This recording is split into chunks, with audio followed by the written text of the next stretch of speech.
The handcuffs bit deeply into her wrists as the local sheriff sneered, tossing her into a concrete holding cell for having a bad attitude. He thought he had just caged another helpless, out-of-town civilian. He was dead wrong. Moments later, a secure classified line from the Pentagon would ring his front desk, and his entire corrupt career would go up in flames. The Georgia heat was unforgiving, rising in shimmering, distorted waves off the black asphalt of Route 119. It was the kind of sweltering afternoon where sensible people stayed indoors with their air conditioning cranked high. But Nia Harrington didn't have that luxury. She was exhausted, having just finished a grueling multi-day stint in a windowless sub-basement of the Pentagon, coordinating a highly classified multi-billion-dollar logistical operation for the Department of Defense. At 48 years old, Nia was a woman who commanded rooms before she even opened her mouth. She was a major general in the United States Army, a decorated veteran of 2 overseas deployments, and one of the highest-ranking black women in the armed forces. But today, she didn't look like a 2-star general. She had purposefully left the brass, the medals, and the rigid uniform behind. Dressed in a simple white linen blouse, faded denim jeans, and aviator sunglasses, she was just a woman in a rented navy blue Ford Taurus driving down to see her ailing aunt in Savannah. She was just passing through Oak Haven County, a sleepy, notorious stretch of jurisdiction known among locals as a speed trap. Nia had her cruise control set exactly to the 55-mile-per-hour speed limit. Her hands rested at 10 and 2. She was the picture of lawful driving. But as she crested a small hill, the aggressive glare of red and blue lights exploded in her rearview mirror. Nia let out a slow, measured breath. She signaled right, smoothly pulling the Taurus onto the dusty gravel shoulder. She put the car in park, turned off the engine, rolled down her window, and placed both hands firmly on the steering wheel. She had navigated war zones and faced down hostile foreign dignitaries. A rural traffic stop was not going to rattle her. In her side mirror, she watched the driver's door of the cruiser swing open. Out stepped Deputy Travis Boone, a heavily built man in his late 20s, his hand resting casually on the butt of his sidearm. He swaggered toward her car, taking his sweet time, projecting a manufactured sense of authority. "Afternoon," Deputy Boone said, leaning in slightly, his eyes scanning the interior of her pristine rental car. "Good afternoon, Deputy," Nia replied, her voice steady and perfectly modulated. "Was I speeding?" Boone chewed on the inside of his cheek. "You crossed the solid yellow line back there a couple of miles, swerving a bit. You've been drinking."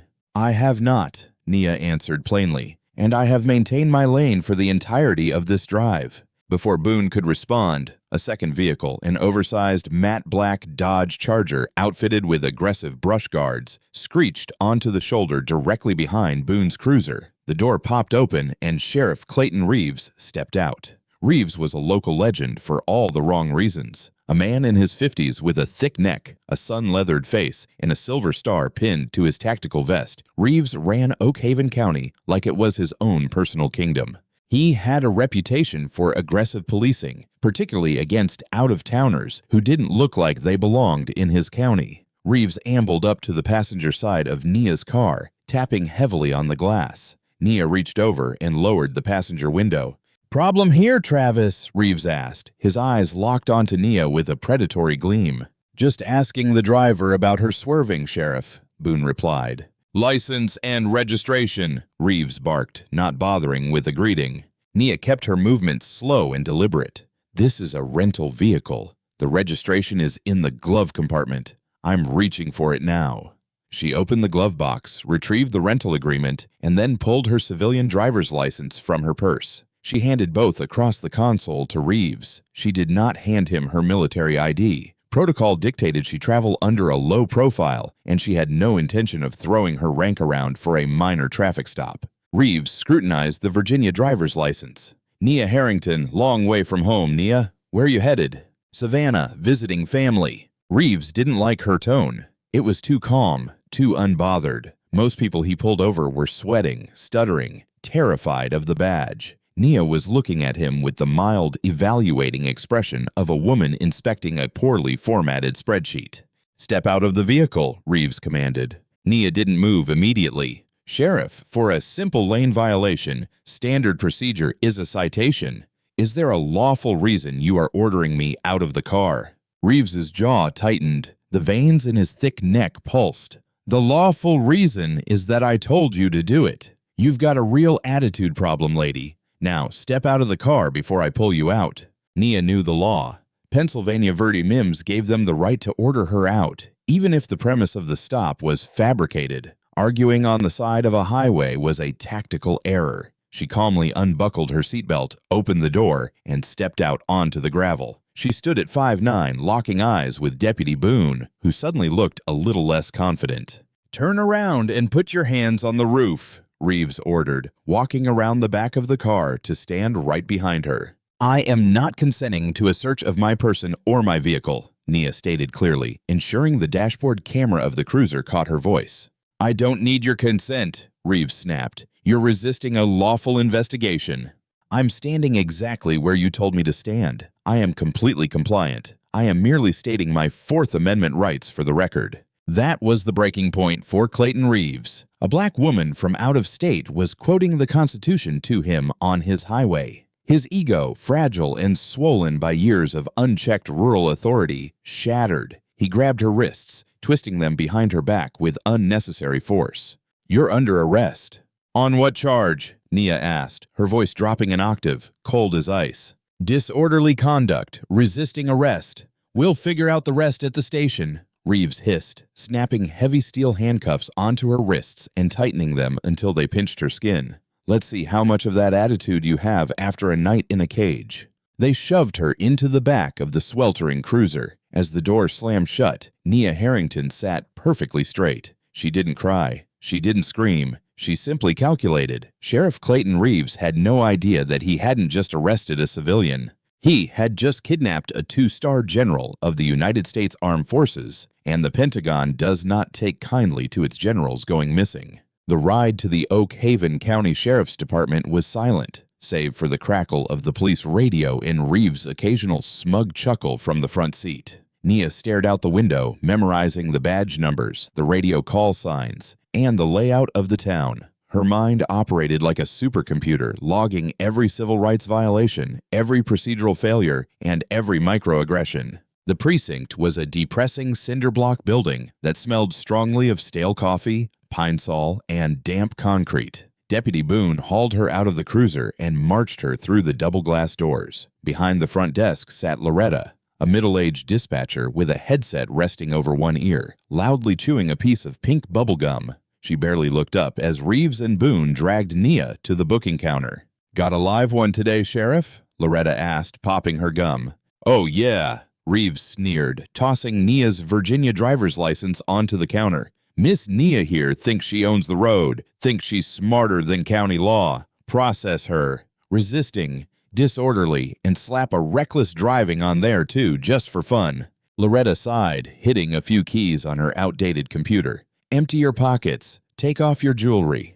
Nia remained silent. Her hands were still cuffed behind her back. Boone unceremoniously uncuffed her, grabbed her purse, and dumped its contents onto the metal counter. Lipstick, a wallet, a set of keys, and a heavy black, reinforced smartphone. It wasn't an iPhone or an Android. It was a customized DoD-issued encrypted satellite device. Reeves picked up the phone, turning it over in his hands. "What kind of burner is this?" "It is my personal property," Nia said, her voice echoing in the small, dingy room. "And I'm invoking my right to a phone call." Reeves laughed, a harsh, grating sound. "You'll get your call after booking. Put her in cell 4. "Sheriff," Nia said, stepping forward. Deputy Boone immediately put a hand on his holster, but Nia didn't flinch. "I am going to make my phone call now. If you deny me this, you are crossing a line you cannot uncross. I strongly suggest you hand me that device." Reeves stepped right into her personal space. He loomed over her, trying to use his physical size to intimidate her. "Listen to me very closely. In Oak Haven, I am the law. I am the judge, the jury, and the king. You don't make demands. You speak when spoken to. Now get in the cell before I add assaulting an officer to your jacket." Nia stared unblinkingly into his eyes. "Understood." She turned and walked herself into cell 4. The heavy iron door slammed shut with a clang, and the deadbolt slid into place. Inside, there was a metal toilet and a concrete bench. Nia sat down on the bench, folded her hands in her lap, and waited. Out in the booking area, Reeves was strutting. Throw her phone in the lockbox. Leave her in there to cool off. Give her a few hours, she'll be crying for a public defender. Time stretched.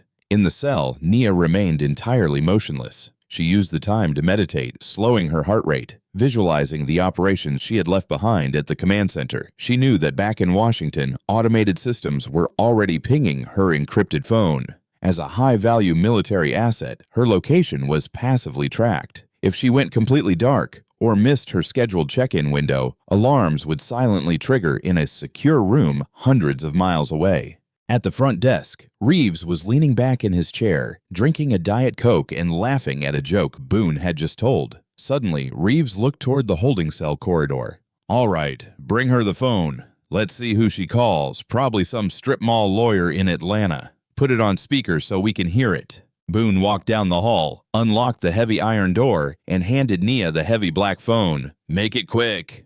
Nia stood up. She didn't dial a 1-800 number. She didn't dial an Atlanta area code. She pressed a sequence of 7 numbers, bypassing standard commercial cell towers entirely, routing directly to a secure military satellite. The line didn't even ring. It clicked instantly. "Watch center, officer of the deck," a crisp, hyper-professional voice answered. "This is Sierra Romeo Actual," Nia said, using her operational call sign. "Authentication code Bravo 9er Tango 7. Boone frowned, leaning in. "Hey, what is this? Who are you calling?" On the other end of the line, the voice immediately shifted tone, dropping all casualness. "Authentication confirmed. Go ahead, General. We have been trying to reach your transponder. Are you secure?" "Negative," Nia replied calmly, staring directly into Deputy Boone's confused eyes. "I have been unlawfully detained by the Oak Haven County Sheriff's Department in Georgia. I am currently being held in a concrete cell. My transport is compromised." "Copy that, General. Do you require kinetic extraction?" Boone's face went completely pale. "General, kinetic extraction." "Negative," Nia said. "Administrative intervention will suffice. Connect me to the Joint Chief's duty officer and patch in Undersecretary Oswald Trent."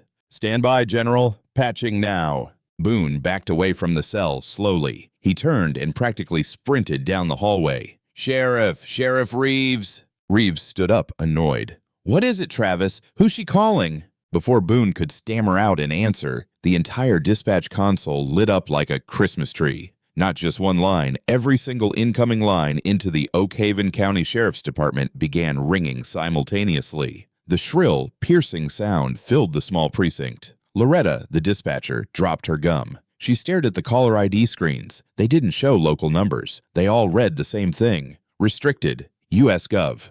"Answer it!" Reeves yelled over the din. With a trembling hand, Loretta picked up the main line. "Oak Haven Sheriff's Department?" A voice on the other end, booming with the weight of the federal government, cut her off instantly. "This is Lieutenant General Harlan Pierce, United States Army, calling from the National Military Command Center at the Pentagon. To whom am I speaking?" Loretta swallowed hard. "This is Loretta. I'm the dispatcher." "Loretta, you are currently holding a Major General of the United States Armed Forces in your facility. You have exactly 2 minutes to put the highest-ranking officer in your building on this phone, or I am contacting the governor of Georgia to mobilize the National Guard, and I will have federal agents kicking your doors off the hinges. Do I make myself clear?" Loretta's face drained of all color. She slowly held the receiver out toward Clayton Reeves. "Sheriff," Loretta whispered, her voice shaking violently. It's the Pentagon. For you." Reeves' arrogant smirk melted off his face, replaced by a sudden, sickening wave of cold dread. He looked at the phone, then looked down the dark hallway toward Cell 4, realizing the catastrophic mistake he had just made. Sheriff Clayton Reeves had spent 22 years building an impenetrable fortress of local authority in Oak Haven County. He knew the judges, he intimidated the town council, and he operated with the absolute certainty that no one could touch him. But as his heavy, trembling hand took the plastic phone receiver from his pale dispatcher, that fortress began to crumble into dust. He cleared his throat, trying to summon the booming, gravelly voice of authority that usually terrified the locals. "This is Sheriff Reeves. Who exactly am I speaking to?" "Sheriff Reeves." The voice on the other end responded. It was not loud, but it possessed a terrifying, razor-sharp precision that made Reeves's stomach drop. I am Lieutenant General Harlan Pierce. You are currently unlawfully detaining Major General Nia Harrington, a high-value asset to the United States Department of Defense. I want to be absolutely clear about your current situation. You have breached federal security protocols by seizing her secure communications device, and you have committed a felony civil rights violation under Title 18, Section 242. Reeves gripped the edge of the desk. He looked frantically at Deputy Boone, who was backing away toward the break room, looking like he was ready to bolt. Now, hold on a damn minute, General, Reeves stammered, his arrogance desperately trying to mask his rising panic. She was driving recklessly in my jurisdiction. She resisted a lawful— Do not insult my intelligence, Sheriff, Pierce interrupted, his voice dropping to a glacial chill. We have access to the raw GPS telemetry from her vehicle. We know her speed, her trajectory, and her braking patterns to the exact millimeter. We also have a live audio feed that was triggered the moment your deputy approached her window. You fabricated a traffic stop to harass a civilian, unaware you were targeting a commanding officer in the United States Army. Reeves felt a cold sweat break out across his forehead. He couldn't breathe. The air in the dispatch room suddenly felt impossibly thick. Here is what is going to happen next, Sheriff, Pierce continued. You're going to walk down that hallway. You're going to unlock Cell 4. You're going to return General Harrington's personal property to her, untouched. And then you're going to sit in your chair and wait. I have just gotten off the phone with United States Attorney General Oswald Trent. A joint task force from the FBI and the DOJ Civil Rights Division is currently mobilizing from Atlanta. They will be here shortly. If General Harrington is not sitting in your lobby, unhurt and unhindered, when they arrive, I will personally see to it that you are charged with kidnapping a federal officer.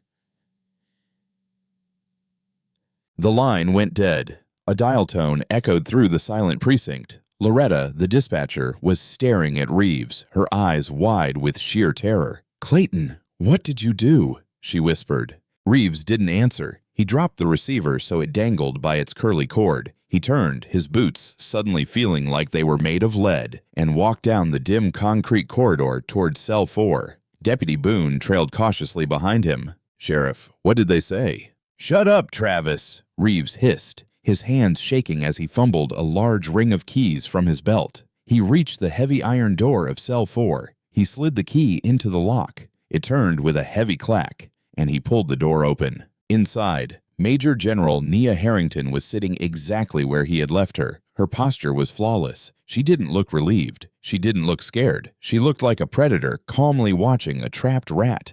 General, Reeves choked out, the word tasting like ash in his mouth. There's been a misunderstanding. You're free to go. Nia stood up slowly. She brushed a speck of dust from her white linen blouse. She walked toward the open cell door, but she didn't step through it immediately. She stopped inches from Reeves, forcing him to look her in the eye. It was not a misunderstanding, Sheriff Reeves, Nia said, her voice smooth and carrying the lethal weight of an artillery strike. It was an abuse of power, and your power ends today. She walked past him, stepping out into the main booking area. Reeves and Boone followed her like chastised children. My property, Nia demanded, holding out her hand. Boone scrambled to the lockbox, his hands visibly shaking as he unlocked it and handed Nia her purse, her wallet, and her encrypted phone. Thank you, Nia said coldly. She checked her belongings, ensuring nothing was missing. Then she turned to the dispatch desk. Loretta, is it? Loretta nodded frantically. Yes, ma'am. I mean, General. Yes, General. I need you to lock down your server room immediately, Nia commanded. No one accesses the dashcam or bodycam footage from the last few hours. If a single file is deleted, you will be named as an accessory to the destruction of federal evidence. Do you understand?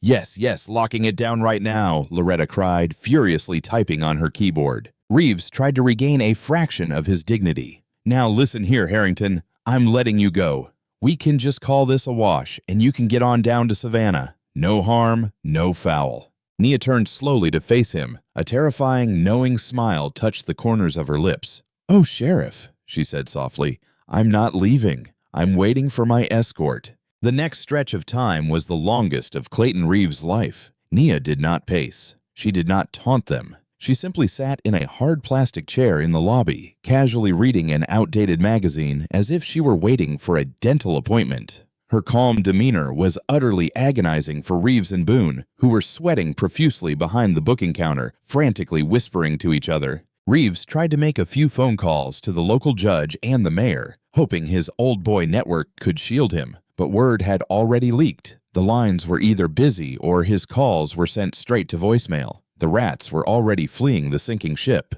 Before long, the quiet afternoon was shattered by the roar of heavy engines. 4 matte black Chevrolet Suburbans, their tires kicking up gravel, swerved aggressively into the precinct parking lot, boxing in Reeves's prized Dodge Charger. The doors opened in unison, and a dozen men and women in tactical gear and dark windbreakers poured out. The bold yellow letters on their backs read FBI and DOJ. The precinct doors flew open. Leading the charge was Special Agent in Charge Quentin Hale, a tall, severe-looking man holding a thick manila folder. Hale immediately locked eyes with Nia. His stern face softened for a fraction of a second, and he offered a crisp, respectful nod. "General Harrington, are you injured, ma'am?" Nia stood up, tossing the magazine onto a side table. "I am uninjured, Agent Hale, just slightly delayed."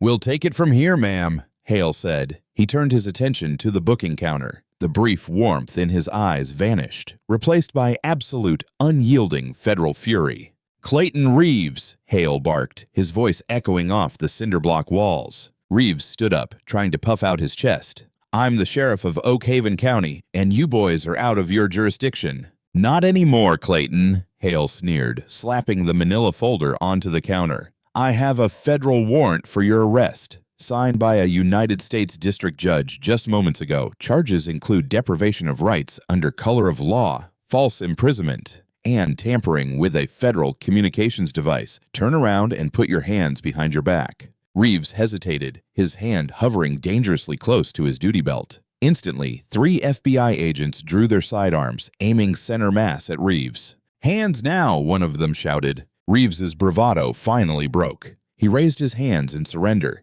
turning around slowly. Agent Hale stepped behind the counter, grabbed Reeves's wrists, and violently snapped heavy steel cuffs onto them, the exact same way Reeves had cuffed Nia just a short time earlier. "Deputy Travis Boone," Hale called out without looking up. Boone jumped, his voice cracking. "Yes, sir." "You're named in the warrant, too. Hands on the counter."